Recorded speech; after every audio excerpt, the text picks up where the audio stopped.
حضرت ابو ہریرہ رضی اللہ عنہ روایت کرتے ہیں کہ ایک قبیلے کے دو شخص ایک ساتھ مسلمان ہوئے۔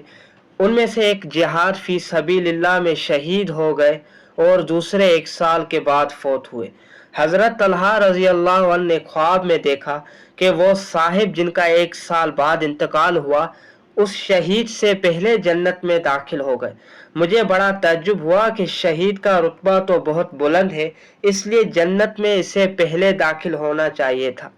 میں نے خود ہی رسول اللہ صلی اللہ علیہ وسلم کی خدمت میں عرض کی، یعنی اس تقدیم و تاخیر کی وجہ پوچھی، تو آپ نے فرمایا جس شخص کا بعد میں انتقال ہوا کیا تم اس کی نیکیاں نہیں دیکھتے کس قدر زیادہ ہو گئی؟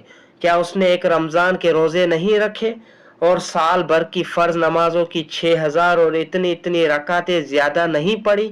یہی قصہ حضرت طلحہ بن عبداللہ رضی اللہ عنہ خود ذرا تفصیل سے بیان کرتے ہیں۔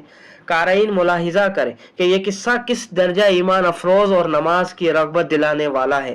حضرت طلحہ رضی اللہ عنہ کہتے ہیں کہ میں نے صبح لوگوں کو اپنا خواب سنایا۔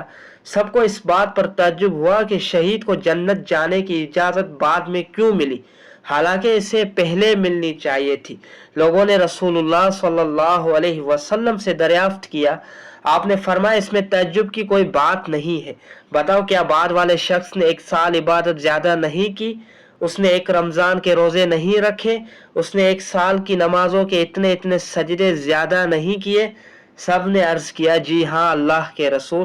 تو آپ نے فرمایا پھر ان دونوں کے درمیان زمین آسمان کا فرق ہو گیا۔